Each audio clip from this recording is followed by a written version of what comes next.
लेकिन यहाँ तो गुआन साफ इनकार कर देता है, जिससे कि दोही काफी शॉक होती है और काफी ज्यादा एम्बैरेस भी। दोही के जाने पर गुआन उसके पीछे जाता है तो उसे रोकते हुए कहती है कि अब तुम मेरे पीछे क्यों आ रहे हो। गुआन कहता है कि क्योंकि मैं तुम्हारा बॉडीगार्ड हूँ। और वहीं दूसरी तरफ सुकमिन और उसकी वाइफ पहुंचते हैं। वो तीनों के तीनों दोही पर बहुत ज्यादा गुस्सा होते हैं कि वो ऐसे किसी को भी शादी के लिए प्रपोज कर सकती है, और गुस्सा कर रही होती है कि मॉम ऐसे कैसे अपने सगे बच्चों को छोड़कर एक अनाथ पर सारी प्रॉपर्टी रख सकती हैं। फ्लैशबैक में हमें पता चलता है कि एक बार सुकमिन के हाथ कोई बड़ा क्राइम हो गया था, तो मैडम जॉय से हेल्प मांगने के लिए गया था, लेकिन उन्होंने कहा था कि अगर तुमने गलती की तो फिर उसकी सजा तो तुम्हें मिलनी ही चाहिए। और यही सब बातें सोचकर वे कहता है कि जैसा मॉम ने कहा वैसा ही होगा। दूसरी तरफ गुआन और दोही जब जा रहे होते हैं तो दोही इस बार बैक सीट पर बैठी हुई होती है, और ये बात अपने डीमन को थोड़ी अजीब लग रही होती है। दोही कहती है कि शायद मैं 2 दिन से सोई नहीं थी, इसलिए मैंने तुम्हें ऐसे ही सबके सामने प्रपोज कर दिया, जिसका तुम बिल्कुल भी कोई गलत मतलब मत निकालना, क्योंकि मैं बिल्कुल भी सीरियस नहीं थी। लेकिन यहाँ पर अपना डीमन कहता है कि मुझे इससे कोई फर्क नहीं पड़ता, वैसे भी हम दोनों एक दूसरे से बहुत अलग हैं। फिर गाड़ी से उतरते हुए वो मैडम जॉय का एक लेटर गाड़ी में भूल जाती है, जिसे लौटाने के लिए जैसे ही डीमन उसके डोर पर जाता है तो वहाँ पर दोही की बहुत सारी आवाजें सुनता है, जिसमें दोही उसके ऊपर बहुत ज्यादा गुस्सा करते हुए कह रही होती है कि आखिरकार वो मुझे रिजेक्ट कैसे कर सकता है। एक बार अगर वो मेरे सामने आ गया ना तो मैं उसे हाथियों को मारने वाली गोली से उड़ा दूंगी। और ऐसे ही बहुत सारी चीजें बोल रही होती है। ये सारी बातें डीमन बाहर खड़ा होकर सुन लेता है और सोचता है कि शायद अभी दोही के पास जाना ठीक नहीं रहेगा, और चुपचाप वहाँ से निकल जाता है। जिसके बाद सियोक वहाँ पर दोही से मिलने के लिए पहुँचता है और कहता है कि मुझे सिर्फ एक बात समझ में नहीं आ रही, उस बॉडीगार्ड से तुम सिर्फ एक ही बार मिली हो और तुमने उसे प्रपोज कर दिया। फिर उसे समझाते हुए कहती है कि जैसा तुम सोच रहे हो वैसा नहीं है, और मुझे उससे प्यार भी नहीं है, बल्कि उसने तो मेरी हमेशा हर मुसीबत में हेल्प की है। वहीं दूसरी तरफ हम गुआन को देखते हैं, जो कि सीधा अपने ऑफिस पहुंचता है और मिस्टर पार्क को दोही के प्रपोजल के बारे में बता देता है कि उसने प्रपोज किया। और मिस्टर पार्क तो बहुत ज्यादा शॉक हो जाते हैं और कहते हैं कि स्टार्टिंग में सब कुछ ऐसा ही होता है, और साथ ही उसे बॉडीगार्ड मूवी के बारे में भी उसकी स्टोरी सुनाने लग जाता है। गुआन तो मिस्टर पार्क की बातों से बहुत ज्यादा फ्रस्ट्रेटेड हो चुका था, और इसीलिए तो उन्हें उल्टा मारने ही लग जाता है। जियोक यहाँ पर कहता है कि वो दोही के साथ में रुकेगा क्योंकि उसे उसकी सेफ्टी की काफी चिंता है, लेकिन दोही उससे कहती है कि मैं अपना ध्यान खुद रख सकती हूँ और तुम्हें परेशान होने की जरूरत नहीं है। ये बोलकर वो उसे वहाँ से भगा देती है, और जैसे ही वो अपना फोन देखती है तो काफी ज्यादा शॉक हो जाती है, क्योंकि प्रपोजल वाली न्यूज हर जगह फैल चुकी थी। और यही आज की हाईलाइट भी थी। सैरी भी वहाँ पर चिल्लाते हुए पहुँच जाती है और गुआन को पूछती है कि क्या दोही ने तुम्हें सच में प्रपोज किया, क्योंकि जनाब उसने भी वो न्यूज पढ़ ली थी और वो गुआन की दीवानी है, इसलिए काफी ज्यादा जेलस हो रही थी दोही से। उसी टाइम पर गुआन के पास दोही का कॉल आता है, वो उसे मिलने के लिए बुलाती है जहाँ उसने चश्मे लगाए हुए थे। गुआन कहता है कि क्या हुआ, आँख ठीक नहीं है क्या। दोही को तो काफी ज्यादा गुस्सा आता है, उससे कहती है कि तुमने मुझे रिजेक्ट किया है, ये न्यूज आग की तरह सब जगह फैल चुकी है और मेरी बहुत ही ज्यादा बदनामी हो रही है, कि आखिरकार तुमने मुझे ही क्यों चूज किया। जिसका जवाब तो दोही के पास भी नहीं था। वो सोच में पड़ जाती है, जहाँ गुआन कहता है कि किसी ऐसे को प्रपोज करो जो सच में तुमसे शादी करना चाहता हो।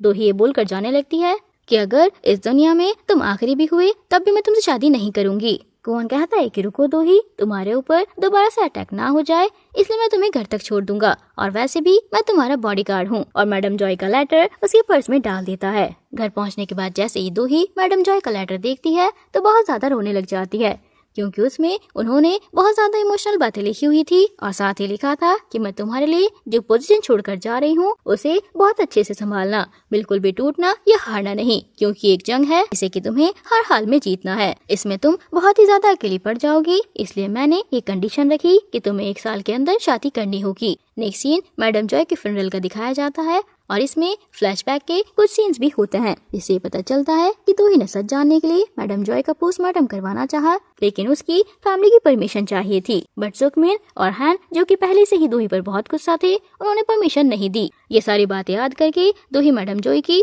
ग्रेड के पास जाने लग जाती है। गुआन भी उसके साथ में होता है, और वहीं साइड में हम उन सारे माफिया गुंडों को देखते हैं जिसके बॉस को गुआन ने मारा था। तो लोग बहुत ज्यादा सैड हो रहे थे। साथ ही वो अपने बॉस को ये भी प्रॉमिस करने लग जाते हैं कि हर हाल में हम गुआन को ढूंढकर आपकी मौत का बदला लेंगे। रेस्टोरेंट की फाइट वाली वीडियो भी उन्हें मिल जाती है, लेकिन गुआन की सुपर पावर वाली क्लिप्स उसमें से गायब थी। सीन शिफ्ट होता है और 2 साल पहले का सीन दिखाया जाता है, जिसमें गुआन एक हिस्टोरिकल प्लेस में था। अचानक से गुआन की आँख खुल जाती है। वो मिस्टर पार्क से कहता है कि उसने अपने इंसान होने की सारी मेमोरीज धीरे धीरे याद आ रही हैं, लेकिन वो अभी तक अपना नाम नहीं जान पाया।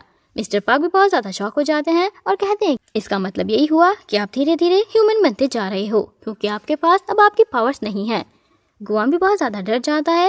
नेक्स्ट सीन में जब वो दोही के साथ होता है तो बार बार उसका हाथ पकड़ने की कोशिश कर रहा होता है और कहता है कि ये सब कुछ अपने मेंटल पीस के लिए कर रहा हूँ, क्योंकि अपनी पावर्स के बिना मैं एक नॉर्मल इंसान ही हूँ।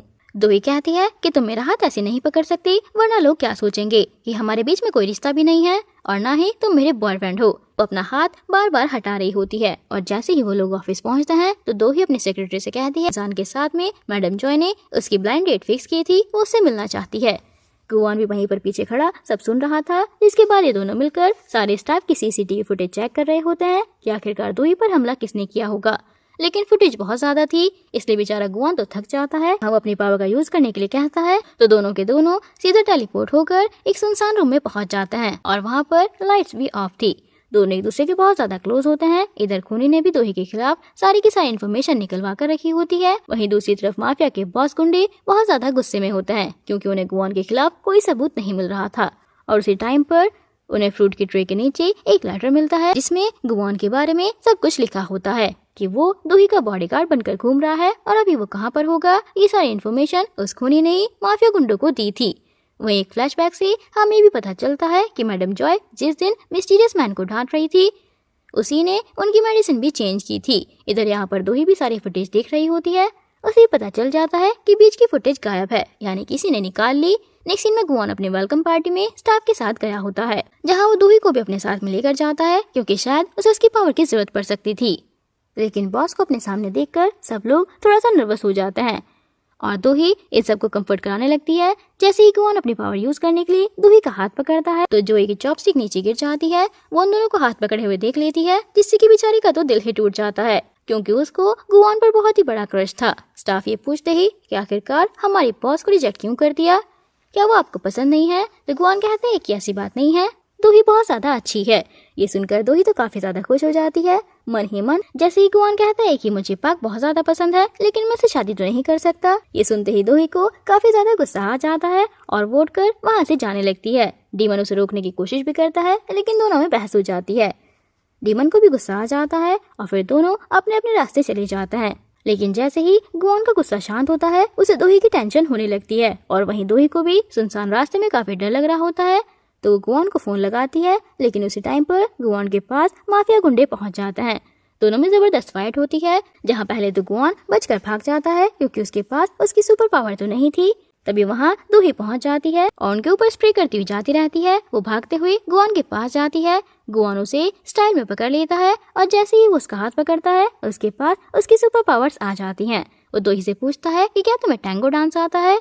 दोही को तो कुछ समझ नहीं आता, तो उसके साथ में डांस करने लगती है और अपनी सुपर पावर से डीमन सारे माफिया गुंडों को भी डांस करवाने लगता है, जो कि उसके ऊपर अटैक करने की कोशिश कर रहे थे।